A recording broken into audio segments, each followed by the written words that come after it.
Кулачын жайган коррупция, пара менен кармалган жана камакка алынган жетекчилер. Ачык өкмөт улуттук форуму Эйманын катчылыгын жоюу сунушу айтылууда. Украинада жаңы президент, эми өлкөнүн келечеги кандай болушу мүмкүн? Вибачте, бо не розуміють українську мову. Так. Дуже дякую. Дякую, що ви продовжуєте ділити. 5 каналда күн жыйынтыгы менен тааныштырууну баштайбыз. Саламатсыздарбы, студияда Чолпон Карымшакова. Жана Данияр Исанов, кушуа кечиңиздер менен. Бишкек Ош жолунда бүгүн 20 майдын таңында болгон жол кырсыгынан 2 аскер кызматкер каза болду. Алардын бири куралдуу күчтөрдүн башкы штабынын полковниги, экинчиси запастагы полковник экени айтылды. Чүй облустук милициясынан билдиришкендей, маркумдардын бири Мазда үлгүсүндөгү машинаны айдап келе жаткан. Кырсыкка анын уктап кетип, рулду башкара албай жол четине токтоп турган жүк ташуучу автоунаага урунганы себеп болгон айтылууда. Автоунаа Бишкекти келе жаткан. Анда маркумдарды кошкондо 4 аскер кызматкер болгон. Экөө жаракат алып ооруканага жеткирилген. Жол кырсыгы боюнча териштирүү башталып, тиешелүү экспертизалар дайындалды. Кечээ 19 майдын кечинде Тажикстандын Вахдат шаарындагы түрмөдө чыккан тополоңдо 32 кишинин өмүрү кыйылды. Мындай маалыматты аталган өлкөнүн юстиция министрлиги ырастады. Каза болгондордун 29-у абакта жазасын өтөп жаткандар, 3-өө түрмө кызматкерлери. Министрликтен 20 майдагы билдирүүсүнө ылайык, Вахдат түрмөсүндөгү тополоңго абакта кармалган 30дай кишинин 3 түрмөгө сакчысынын өлтүрүп салганы себеп болгон. Тополоң чыгаргандардын колунда бычак сыяктуу учтуу курч куралдар болгон. Алар түрмөнүн медициналык бөлүмүн өрттөп, камакта отургандардын арасынан бир нече кишини барымтага алып, өздөрүн бошотууну талап кылышкан. Юстиция министрлиги түрмөдөгү тополоңго байланыштуу абактагы 35 кишини колго түшкөнүн, учурда иликтөө иштери жүрүп жатканын маалымдады. УКМКнын кызматкери 50 000 сом пара алып жаткан жеринен кармалды. Бул тууралуу аталган мекеменин маалымат кызматы билдирди. Маалыматка ылайык кармалган адам текшерүүнү токтотуу үчүн 350 000 сом пара талап кылгандыгы аныкталды. Бул факт кылмыш жаза кодексинин 320-беренесинин 2-бөлүгү жана 326-беренесинин 2-бөлүмүнүн 1-пункту боюнча кылмыштардын жана жоруктардын бирдиктүү реестрине катталды. Учурда тергөө иши жүрүп жатат. Атбашы райондук аскер комиссариятынын бөлүм башчысы 30 000 сом пара алып жаткан учурунда кармалды. Бул тууралуу Улуттук коопсуздук комитетинин маалымат кызматы билдирди. Такталган маалымат боюнча кармалган жаран Атбашы райондук аскер комиссариятынын бөлүмүнө жумушка орноштуруу үчүн 70 000 сом өлчөмүндө акча каражатын талап кылган. Аны кармоо учурунда автоунаасынан 30 000 сом табылган. Бул факты кылмыш жаза кодексинин 326-беренесине ылайык кылмыш белгилери боюнча сотко чейинки териштирүү башталып, кылмыштардын жана жоруктардын бирдиктүү реестрине катталды. Кармалган адам Нарын шаарынын тергөө абагына киргизилди. Учурда тергөө амалдары жүрүп жатат. Улуттук госпиталдын бөлүм башчысы бейтаптан пара алып жаткан жеринен кармалды. Бул тууралуу Өздүк булактан билдирди. Маалыматка караганда УКМКнын кызматкерлери Улуттук госпиталдын көз оорулары боюнча бөлүмүнүн башчысын кармашкан. Ал көзгө операция жасоо үчүн 30 000 сом талап кылган. Дарыгер үй камагына бошотулду. 1 май райондук сотунда ири көлөмдөгү пара алган деп айыпталып жаткан транспорт жана жолдор министрлигинин мурдагы орун басары Азимжан Жусупалиевдин ишин кароо уланды. Бүгүнкү отурумда негизги күбө болгон Жаппасов суракка алынды. Ал ири көлөмдөгү акчаны айыпталуучуларга алып барып берген адам. Жусупалиевдин жактоочусу Жыргалбек Бабаев бул козголгон кылмыш иште көп суроолор жаралып жатканын айтты. Ал Жусупалиевге тагылган айып негизсиз, ошондой эле тергөө иши дагы толук жүргүзүлбөгөнүн билдирди. Обвинение предъявлено неправильно, незаконно. Жусупалиевке коюлган айыптоо туура эмес жана мыйзамсыз болгон. Анткени арыз жазган кишилер тендердин уткан компанияга да, транспорт министрлигине да тиешеси жок болуп чыкты. Ири көлөмдөгү акча бул болгону сөз. Так айтканда, бул иш укук коргоо органдары тарабынан атайын жасалган. Себеп дегенде негизги күбө Жапасов эч бир тендерге тийиштиги жок адам. Ал эч жерде иштебейт. Анын көрсөтмөсү тергөөдө жана сотто эки башка болууда. Биз андан акчаларды эмне себептен бергенин сурадык. Ал эч кандай кызыкчылыгым болгон эмес деп жатат. Анда ал акчаны эмнеге берет? Пара катары берилди деген акча дагы табылган жок. Дело. Бишкек шаардык соту мурдагы мэрлер Кубанычбек Кулматов жана Албек Ибраимовдун ишин карады. Жактоочулар алардын бөгөт чарасын өзгөртүп, үй камагына чыгаруу жана кылмыш иштерин бөлүү тууралуу өтүнүч келтиришти. Сот бул өтүнүчтөрдү четке кагып, экөө тең абакта калды. Албек Ибраимовго Дастан ишканасын жетектеп турган $270 000 өлчөмүндө мыйзамсыз сыйакы алган. Ысык көлдө Күнөстүү жээк пансионатын сатууда мамлекетке 152 миллион сомдук зыян келтирилген жана Бишкектин түштүгүндөгү 5 гектар жерди мыйзамсыз бөлүп берүүгө тиешеси бар деген айыптар коюлган. Ал эми Кулматов Калыс Ордо жаңы конушундагы мектеп салууга жумшалган 2 миллион долларды пайдаланууда жемгорлукка барган деп айып тагылып, экс-мэрлердин иши бириктирилген.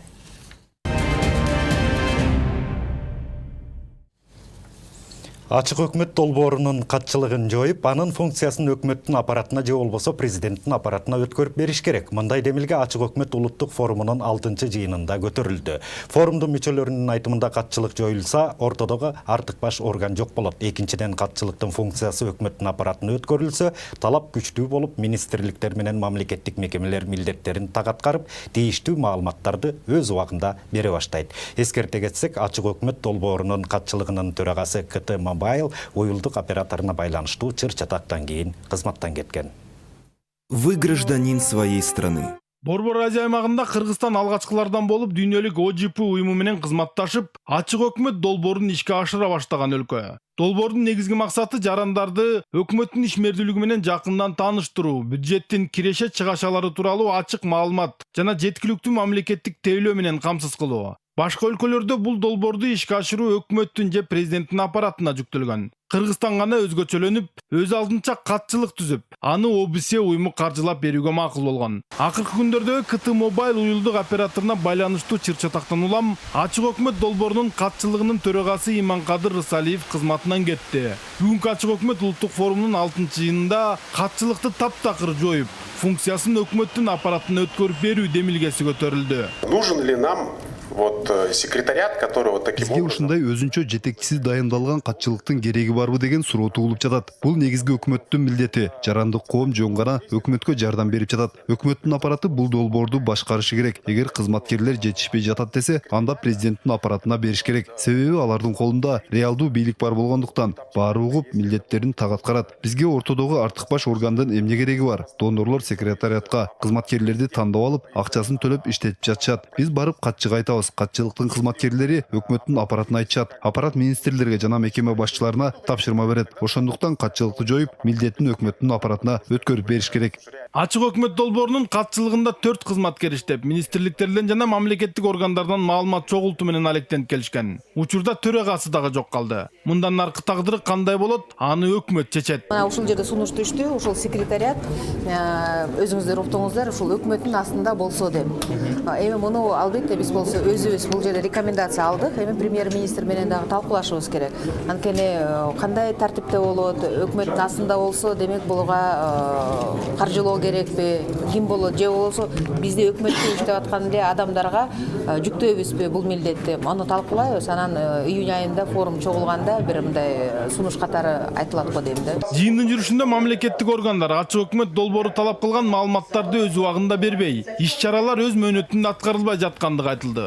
Себеби өкмөт мүчөлөрү менен мекеме жетекчилери катчылыкта иштеген жаш эксперттерди теңине алышпайт. Мына ушундан улам дагы катчылыктын функциясын өкмөттүн же президенттин аппаратына өткөрүп берүү зарылчылыгы чыгып жатат дейт улуттук форумдун тең төрагасы. Если, например, донор тандап алган жаш консультанттарды кайсы мамлекеттик орган укмак эле. Ошондуктан кадыр бартуу, салмактуу министрлер жана башка өкмөт мүчөлөрү сөзүн уга турган жетекчи керек. Учурда бизде 50 иш-чара болсо, анын 10 эли өз мөөнөтүндө аткарылып жатат. Бул өкмөттүн тапшырмасын аткарбай жатышат деген сөз. Бул аткаруу бийлигин сыйлабастыкка жатат. Өзүлөрү кеңешип кабыл алган нерселерди өзүлөрү аткарбай жатат. Демек административдик ыкманы колдонгондон башка арга жок. Ошондуктан Ачык өкмөт долбоорун өкмөт башчынын алдында иштеген адам башкарып, кайсы министр тапшырманы аткарбай жатса, дароо премьер-министрге кирип айтып турушу керек. Эскерте кетсек, өткөн аптада Ачык өкмөт долбоорунун катчылыгынын төрагасы Иманкадыр Рысалиев Кыргыз Телеком ачык акционердик коомунун астында ачылып жаткан КТ Мобайл улуттук операторун ишке киргизүү аракетин көрүп, Мегаком компаниясынын башкы директорун коркутуп үркүткөндүгү белгилүү болду. Өкмөт башчы Мухаммедкалы Абылгазиевдин талабы менен Иманкадыр Рысалиев Ачык өкмөт долбоорунун катчылыгынын төрагасы кызматынан кетти. Андан мурда КТ Мобайл компаниясынын директорунун орун басары Эрназар Иманкадыр уулу да кызматын тапшырган. Вице-премьер-министр Алтынай Өмүрбекованын айтымында Ачык өкмөт долбоорунун катчылыгынын төрагасы кантип кызматка келгени белгисиз. Себеби жободо катчылыктын кызматкерлерин жумушка алуу тууралуу жазылган, бирок төрага кандай дайындалат жазылган эмес. Болот Абжапаров, Талас Аманбеков, 5 канал. Владимир Зеленский Украинанын жаңы президенти катары расмий түрдө ишке киришти. Ал бүгүн Украинанын жогорку радасында ант берип, өлкөнүн эгемендик жылдарындагы 6-чы мамлекет башчысы болуп калды. 41 жаштагы актер жана куудул Зеленский президенттик ант берүү аземинде эле жогорку раданы өкмөттү таратуу демилгелерин алдыга койду. Ал өлкөнүн укук коргоо органдарынын башчыларында чукул арада алмаштыруу зарылдыгын айтты. Теманы кабарчыбыз улантат. Бүгін Украинада президенттік қызматқа салтанаттуу киришүү аземинде Владимир Зеленскийдин сүйлөгөн сөзү бүтүндөй дүйнөдө талкууга түштү. Ал депутаттарга жана атка минерлерге кайрылып, иш бөлмөлөрүнө президенттин эмес, өз балдарынын сүрөттөрүн илүүнү сунуштады.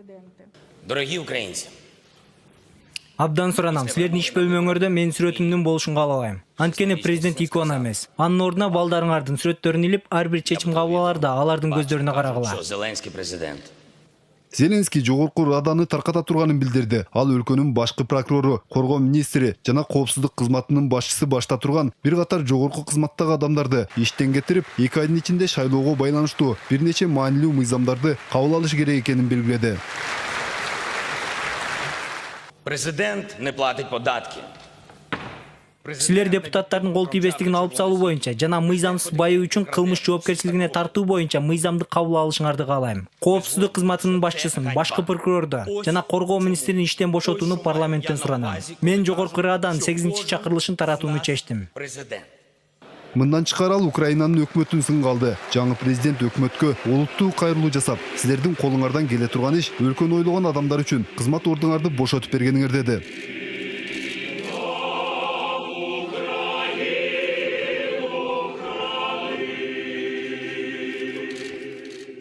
Кожного дня.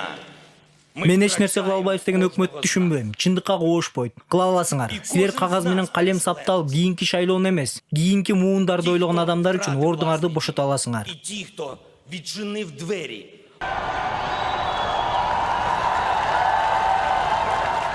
Шоу-бизнестен саясаттын сап башына секирик жасаган Владимир Зеленский 21 апрелде шайлоодо жеңишке жетишкен. Ал өлкөнүн мурдагы президентин 3 эсе көп добуш менен жеңип алган. Мунарбек Жоргомов, Адлет Марсбеков, 5 канал. Украинанын эгемендик жылдарындагы 6-чы президент болуп калган Владимир Зеленский тууралуу кененирээк түз эфирде талкуулайлы деп турабыз.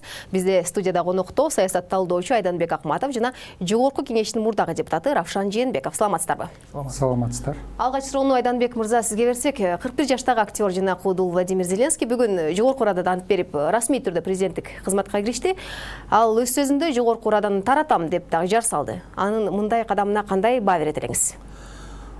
Биринчиден, азыркы кезде ушул кызматка киришкен Владимир Зеленскийдин рейтинги абдан жогору болуп турат.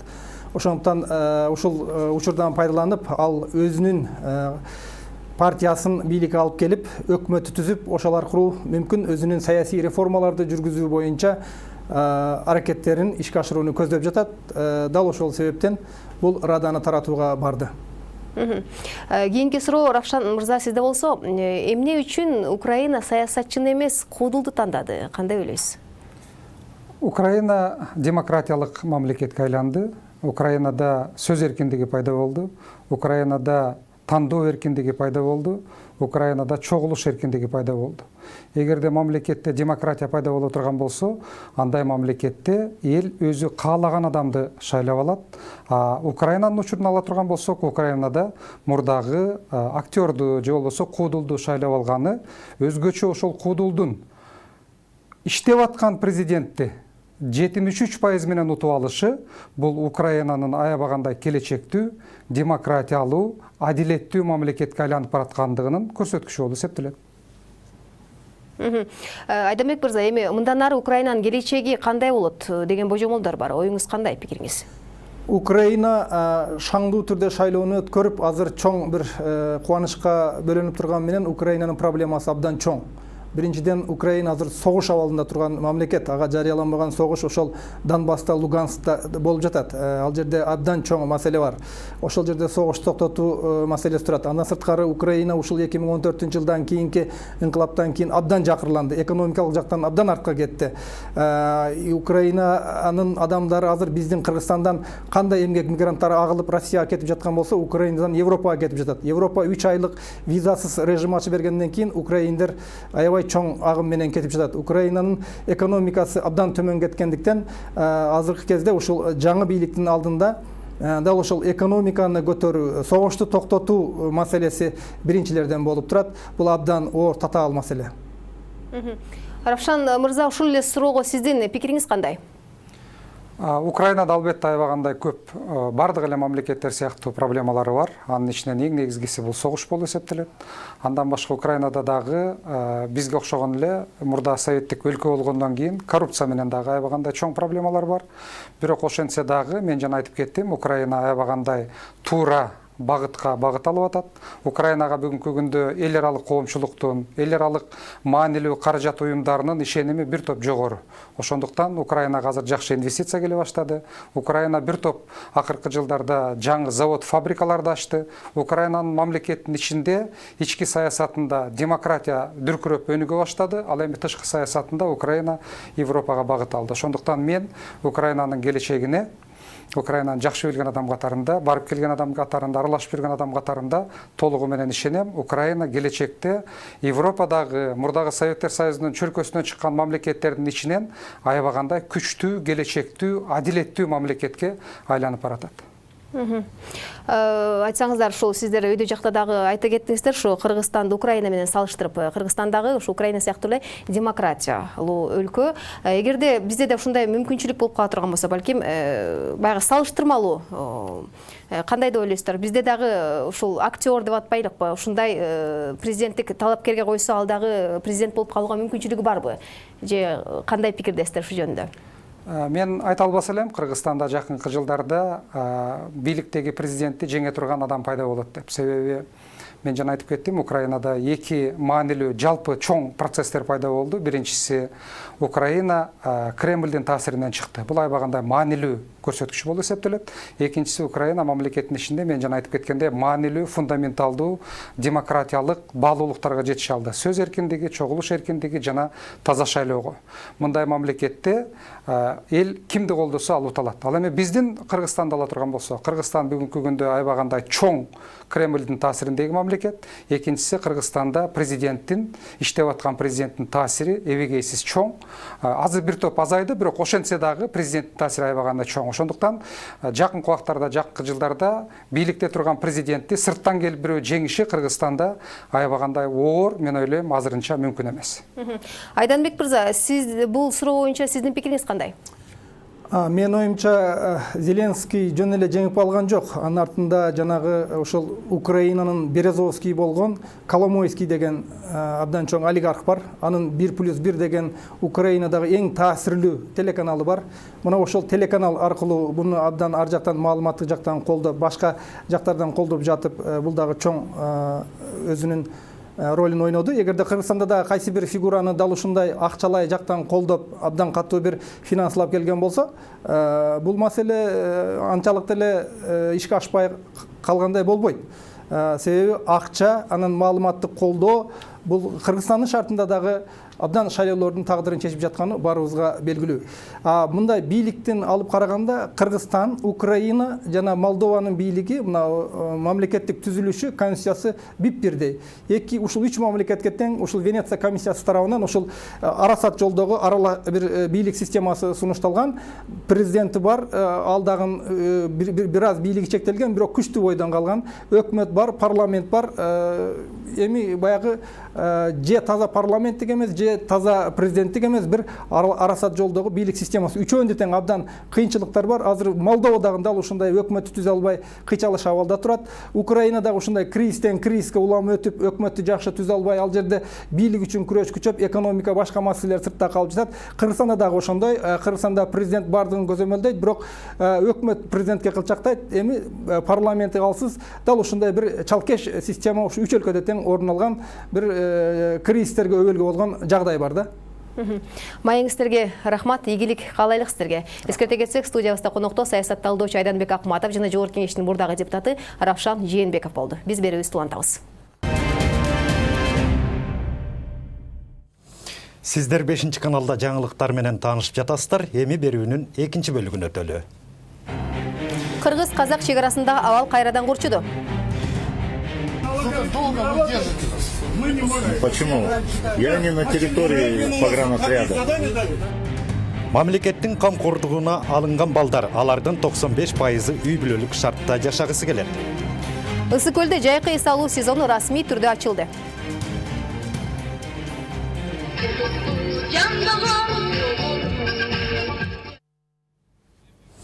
Президент Сооронбай Жээнбеков Орусиянын мамлекеттик думасынын төрагасы Вячеслав Володин менен жолукту. Жолугушууда мамлекет башчы эки өлкө стратегиялык өнөктөш болгондуктан Орусия менен кызматташуу Кыргызстан үчүн чоң мааниге ээ экенин айтты. Ошондой эле парламенттер аралык кызматташтыктын жогорку деңгээлин баса белгилеп, 2017-жылы Вячеслав Володиндин түздөн-түз колдоосу менен эки өлкөнүн жарандарына айдоочулардын улуттук бөлүгү боюнча иштөөгө мүмкүнчүлүк берген мыйзам кабыл алынганын эске салды. Ал эми Мамлекеттик думанын төрагасы Вячеслав Володин президент Сооронбай Жээнбековго Орусия президенти Владимир Путиндин саламын, жакшы каалоолорун жана мындан аркы кызматташтыктын бекемделишин айтты.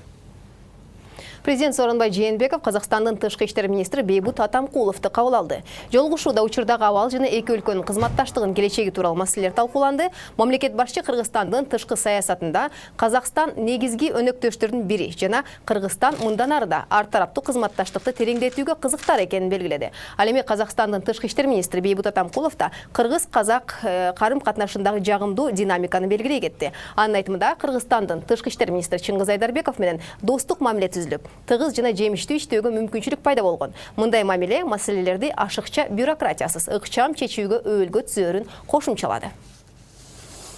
Казакстандын тышкы иштер министрлиги Бейбут Атамкулов Кыргызстанга расмий сапары менен келди. Анын алкагында Кыргызстандын тышкы иштер министри Чыңгыз Айдарбеков менен жолугуп, тар жана кеңири курамда кыргыз-казак алакасындагы актуалдуу маселелер талкууланды.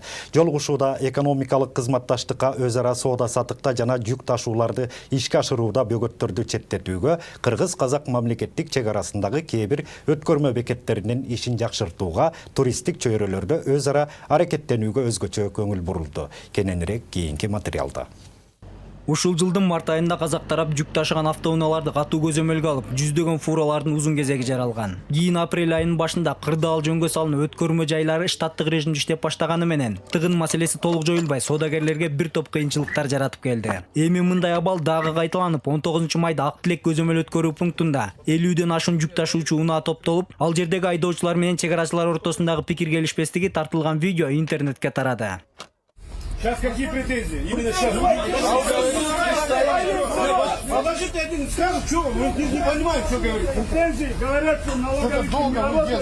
Кыргызстандын чек ара кызматы жаралган тыгынды казак тарап көзөмөлдүн бир канча түрүн өткөрүп жаткандыгы менен түшүндүрдү. Негизи коңшу өлкө менен соңку учурда чек ара маселеси курчуп, Казакстан Кыргызстандан кирип жаткан азыктарды катуу текшерүүгө алган. Эрте жазда болсо Кыргызстандын алма, курма, картошкасын алып кирүүгө убактылуу тыюу салып, кыргызстандык дыйкандардын эгиндери чириген эле. Мына ушундай эки өлкөнүн ортосундагы маселелерди жөнгө салуу жана чыңдоо үчүн Кыргызстандын тышкы иштер министри Чыңгыз Айдарбековдун чакыруусу менен Казакстандын тышкы иштер министри Бейбут Атамкулов Кыргызстанга расмий сапары менен келди. Анын алкагында тар жана кеңири курамда кыргыз-казак алакасындагы ар кандай маселелер талкууланды. Компетентные министерства и ведомства встречаются, постоянно решают. Министрликтин тийиштүү кызматкерлери буга чейин жолугушууларды өткөрүп, керек болгон учурда күнүмдүк маселелерди да талкуулап келген. Сиз менен бүгүн тар чөйрөдө айрым маселелерди талкууладык. Азырда актуалдуу жана учурдагы түрдүү маселелерди кеңири кесири сүйлөшкөнү турабыз. Кыргызстан для Казахстана это и добрый сосед. Кыргызстан Казакстан үчүн бир тууган эл, жакшы кошуна. Нур-Султанда кыргыз-казак алакасын жогорку деңгээлде балайт. Буга чейин да өз ара жүргүзүлүп келген алакаларды жакшыртуу багытында иш-аракеттер дагы уланат. Жолугушууда экономикалык кызматташтыкта, өз ара соода сатыкта жана жүк ташууларды ишке ашырууда бөгөттөрдү четтетүүгө, кыргыз-казак мамлекеттик чек арасындагы кээ бир өткөрмө пункттарынын ишин жакшыртууга, туристтик чөйрөдө өз ара аракеттенүүгө өзгөчө көңүл бурулду. Ошондой эле чечилбей калган учурдун айрым актуалдуу маселелери да болду. Суу маселеси, энергетика маселеси, ушул фитосанитардык акыбал боюнча маселе каралды. Эки министрдин ортосундагы мындай айтканда жакшы актуалдуу маселе көтөрүлдү. Биз ушу карантиндик служба боюнча 23 майда Астана шаарына барган атабыз. Ушул эки мамлекеттин министрдин ортосундагы болгон сөздөрдү ошол жактан тастыктап, Кудай буюрса, фитосанитардык жанагы Казак Республикасынын чектөө коюлган картошка жана алма маселеси боюнча чечилет деген үмүттөбүз. Сапардын жыйынтыгы менен Кыргызстандын Тышкы иштер министрлиги жана Казакстандын Тышкы иштер министрлигинин ортосундагы 2019-2020 жылдары кызматташуу программасына, ошондой эле чек ара өкүлдөрүнүн ишмердүүлүгүнүн участкалары жөнүндө Кыргыз өкмөтү менен Казак өкмөтүнүн ортосундагы протоколго кол коюлду. Кенжебай Сатканалиев, Бакыт Кошалиев, 5-канал. Бишкекте спорттук атуу комплекси салтанаттуу түрдө ачылды. Ага премьер-министр Мухаммедкалый Абылгазиев да катышты. Комплекс эл аралык олимпиаданын бардык стандарттарына дал келет. Ок атуу тири Сиус буталары менен жабдылган. Ал эл аралык спорттук ок атуу федерациясынын лицензиясын алган. Машыгуулардын, мелдештердин бардык эрежелери эл аралык спорттук ок атуу федерациясы жана практикалык ок атуу боюнча эл аралык конфедерациясы тарабынан сакталат жана координацияланат. Өкмөт башы белгилегендей, бул сыяктуу заманбап талаптарга жооп берген спорттук объекттердин ачылышы мекендик спортту өнүктүрмөкчү.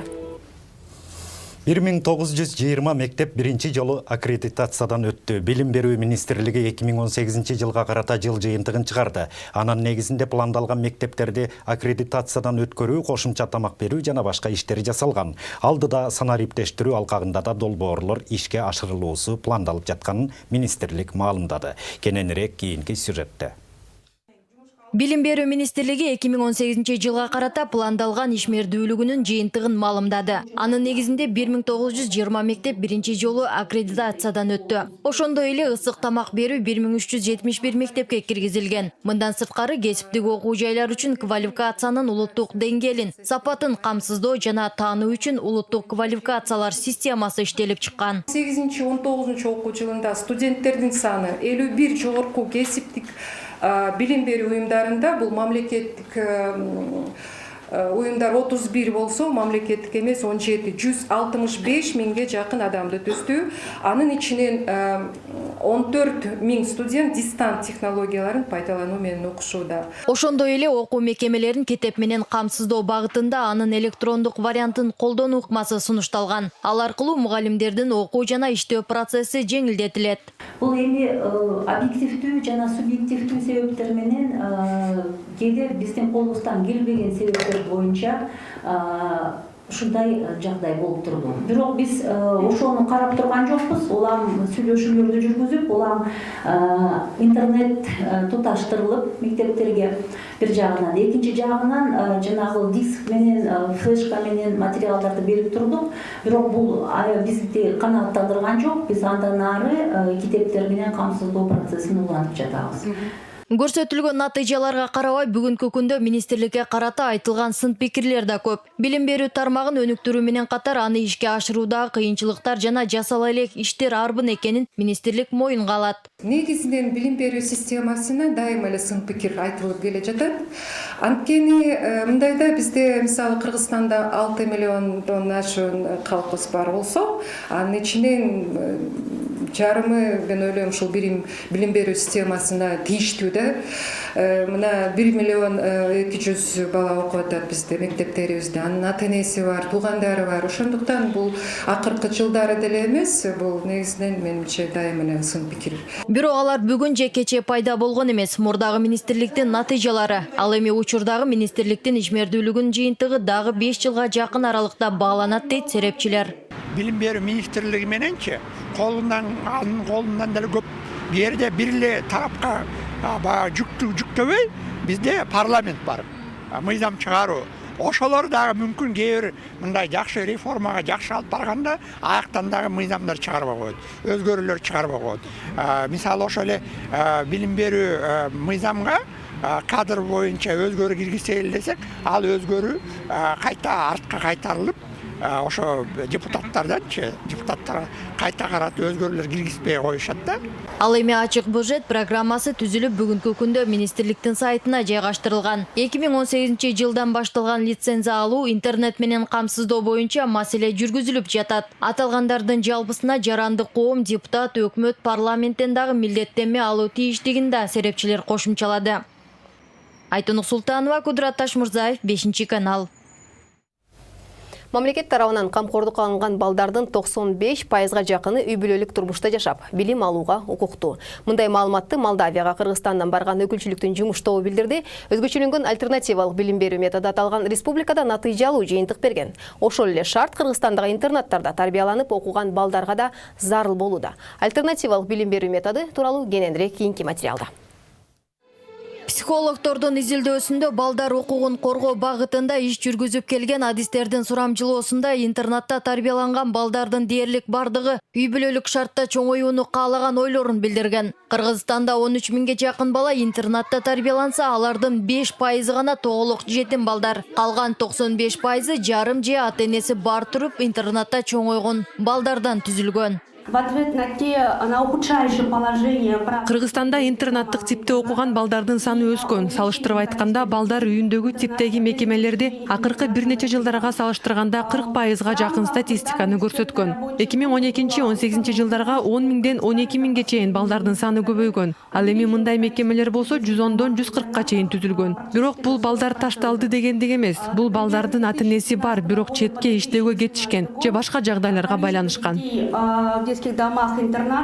Альтернативалык билимди Кыргызстанга кийирүүдө аталган тармакка реформа жасоо зарылчылыгы келип чыгууда. Молдовада 10 жыл мурда жасалган реформанын жыйынтыгы натыйжалуу көрсөткүчтү берген. Мисалы 14 миңге жакын бала жатак мектептерде жашап келсе, учурда миңдей бала гана интернат же атайын камкордукка алган үй бүлөдө жашап жатканын өкүлчүлүк белгиледи. Бир топ ушул өкмөттүн мамлекеттик органдарын билим берүү министрлигин, социалдык өнүгүү министрлигинин өкүлдөрү бар. Чогуу кандай бир мыйзамдар керек болсо бул маселе боюнча чогуу иштейбиз.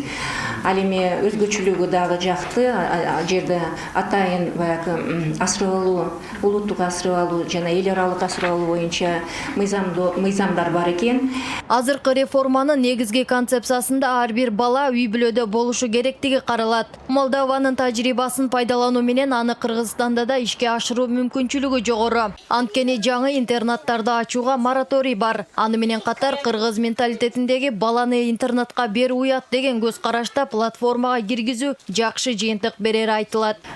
Кайсы үй бүлөлөр ала алат? Ошол боюнча аябай жакшы тажрыйба алмашып келдик. Анан эң негизгиси абдан кызыктуусу мындай болду да. Мугалимдерди үй боюнча үй менен камсыздоодо, мисалы кээ бир бошогон имараттарды биз ошого чейин дагы биргеликте ошол үйлөрдү оңдоо, түзөө иштерин жүргүзүп туруп, эгерде бизге мындай нормативдик укуктук базаларыбыз кичине бар мүмкүнчүлүк берсе, бирге иштесек, балким ошол процесске чейин да бара алат экенбиз да. Мындай реформа ишке ашса, ар тараптуу балдардын укугу корголот жана кайсы бир деңгээлде тарбия жана билими жогору муун өсүшүнө шарт түзүлөт. Бирок реформа үчүн жетиштүү каражат жана убакыт керек. Айтунук Султанова, Денис Курганов, 5-канал. 18 майда Чолпон Ата шаарынын ат майданында Ысык көл 2019 эл аралык туристтик жарманкеси өтүп, жайкы эс алуу сезону расмий түрдө ачылды. Иш-чарага вице-премьер-министр Алтынай Өмүрбекова баштаган бийлик өкүлдөрү, жергиликтүү жетекчилер, Ысык көл облусундагы пансионат, эс алуу жайларынын өкүлдөрү, ишкерлер, жергиликтүү тургундар катышты. Казакстандан, Өзбекстандан, Орусиядан, Грузиядан, Монголиядан жана Азербайжандан өкүлдөр да келди. Толугураак кабарчыбыздын материалында. Кыргызстандагы туристтик аймактардын бири бул Ысык көл. Алды кошуна өлкөлөрдөн, арты океандын ары жагынан келген эс алуучулардын 70-80% дал ушул кереметтүү Ысык көлгө барат. Они, конечно, знакомы с нашей страной. Албетте, алар биздин өлкө менен тааныш, Ысык көл тууралуу көп угушкан. Андыктан көлүбүз биринчи орунда алардын жайкы эс алууга болгон кызыгуусун күчөтөт. Ал эми алыскы өлкөлөргө биз мекенибиздин кооздугу, абасынын тазалыгы жана көчмө маданиятыбыз менен белгилөөбүз. А также кочевой культурой. Расмий статистикага ылайык, быйыл өлкөгө келчү туристтердин саны 15%га чейин өсөөрү күтүлүүдө. Мындай көрсөткүч Кыргызстанга чет өлкөдөн келген туристтердин санынын күн санап өсүшүнөн кабар берет. Эми Маданият министрлиги чет жактан келген коноктордун бир эле көлдүн суусу менен кызыктырбай, жайкы сезондо кыргыздын үрп-адат, каада салттарын чагылдырган улуттук этно фестивалдарды байма-бай уюштурууну пландоодо. Очень много мероприятий будет происходить. Абдан көптөгөн иш-чаралар болот. Маданияттык, этнографиялык, фестивалдарды жана классикалык салттуу музыка сыяктуу иш-чараларды атайын жайкы сезонду уюштурабыз. Жергиликтүү аймактарда эмгектенип келген маданият мекемелеринин кызматкерлерин чакырабыз. Өз өнөрлөрүн көлдүн жээгинде туристтерге жана эс алуучуларга көргөзүшөт. Здесь для туристов. Быйылкы жылдын жайкы эс алуу сезонунун расмий ачылышы өткөн аптанын ишемби күнү Ысык көл облусунун Чолпон Ата шаарындагы ат майданында болду. Иш-чарага өкмөттүн өкүлдөрү да катышты. Инфраструктура – это тот вопрос, который все время... Бардык шарттарды түзүү маселеси бизди эле эмес, келчү туристтерди да ойлонтот. Андыктан бул маселенин үстүнөн иштөөдөбүз. Бардык шарт дегенибиз көлгө келчү жолдон баштап пансионаттагы жумушчулардын аткарган кызматына чейин жакшыртуубуз абзел. И заканчивая непосредственно инфраструктурой и сервисом самих пансионатов.